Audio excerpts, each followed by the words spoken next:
Pharmaceutics chapter number 10 Introduction and application of various process in pharmacy। सबसे पहला जो process है adsorption.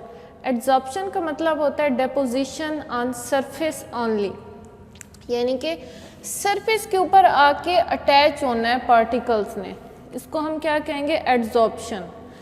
Solid surface is expose to gas और liquid, then gas और liquid molecules accumulate at the surface, सिर्फ surface के ऊपर जमा हो जाएंगे, इसको हम क्या कहते हैं एड्जॉर्प्शन। कोई भी गैस या फिर लिक्विड मॉलिक्यूल्स हैं वो सॉलिड की जो सरफेस है, सतह है, उसके साथ अटैच हो रहे हैं, उसके ऊपर आके अकोमुलेट हो रहे हैं, जमा हो रहे हैं, इस प्रोसेस को हम नाम देते हैं एड्जॉर्प्शन का। अब जो substance that deposit eight the surface is called adsorbate. अब ये जो गैस मॉलिक्यूल है, ये गैस मॉलिक्यूल एक्टिवेटेड चारकोल की सरफेस के ऊपर आके डिपॉजिट हुआ है, इस गैस मॉलिक्यूल को हम नाम देते हैं एड्जॉर्बेट का। और जो एक्टिवेटेड चारकोल है जिसकी सतह पे ये गैस मॉलिक्यूल अटैच हुआ है, इसका नाम देते हैं एड्जॉर्बेंट।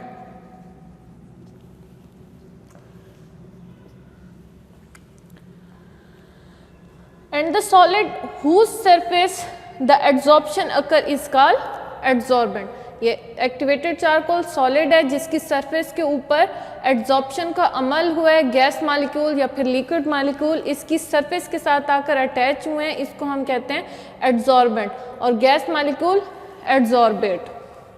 अब attachment of the particles, solid particles have more compact molecule than liquid gas. अब ये जो सॉलिड है ये कॉम्पैक्ट मॉलिक्यूल है, एक्टिवेटेड चारकोल कॉम्पैक्ट है गैस के या फिर लिक्विड की वजह से, इसलिए ये एड्जॉर्प्शन के प्रोसेस में फाउंडेशन का अमल करता है, ये सतून के तौर पर इस्तेमाल होगा। फाउंडेशन के तौर पर एक्टिवेटेड चारकोल की जो सरफेस है वो इस्तेमाल होगी, इस फाउंडेशन के साथ गैस या फिर कोई भी लिक्विड मॉलिक्यूल्स है उसके पार्टिकल जो हैं वो आके अटैच होंगे। अब ये जो अटैचमेंट है ये आयनिक बॉन्ड की वजह से होगी, ये आपस में आयनिक बॉन्ड बनाएंगे, फिजिकल रिएक्शन होगा या फिर केमिकल रिएक्शन होगा। अब एड्जॉर्प्शन और एब्जॉर्प्शन में क्या फ़र्क है? एड्जॉर्प्शन है deposition on the surface only, कोई भी गैस मॉलिक्यूल है, लिक्विड मॉलिक्यूल है, वो सॉलिड की सरफेस के ऊपर आकर अटैच हुआ है, इसको हम एड्जॉर्प्शन कहते हैं। और एब्जॉर्प्शन होती है penetration into of the solid. अब जो कोई भी लिक्विड है या फिर गैस मॉलिक्यूल है वो इस सॉलिड सरफेस के अंदर पेनिट्रेट हो गया, इसको हम नाम देंगे एब्जॉर्प्शन। सरफेस के साथ अटैच है उसको नाम देते हैं एड्जॉर्प्शन, और अगर कोई भी लिक्विड मॉलिक्यूल या फिर गैस मॉलिक्यूल सॉलिड की बॉडी के अंदर पेनिट्रेट हो गए, इसको हम नाम देते हैं एब्जॉर्प्शन का।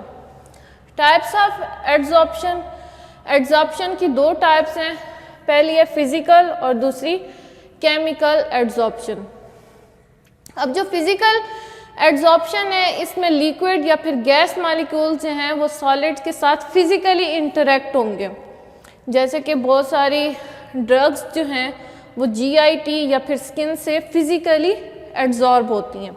इस तरह केमिकल एब्जॉर्प्शन है, लिक्विड गैस मॉलिक्यूल्स और सॉलिड पार्टिकल्स के दरमियान केमिकल रिएक्शन होगा, जैसे कि accumulation of oxygen on the surface of iron, iron की सरफेस के ऊपर ऑक्सीजन का अकोमुलेट हो जाना, ये केमिकल एब्जॉर्प्शन की एग्जांपल है।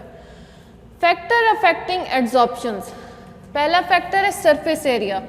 किसी भी चीज़ का सरफेस एरिया, इस सॉलिड पार्टिकल्स का सरफेस एरिया जितना ज़्यादा होगा इसके ऊपर एड्जॉर्प्शन का जो प्रोसेस है वो भी उतना ही ज़्यादा होगा। नेचर ऑफ गैस, अब लिक्विफिएबल गैसेस एड्जॉर्ब रेडली। अब लिक्विफिएबल गैसेस ऐसी गैसेस होते हैं जो जल्दी लिक्विड के अंदर कन्वर्ट हो जाती हैं, अगर कोई गैस लिक्विफिएबल है तो उसका एड्जॉर्प्शन का प्रोसेस भी उतना ही तेज़ होगा, जैसे कि सल्फर डाइऑक्साइड।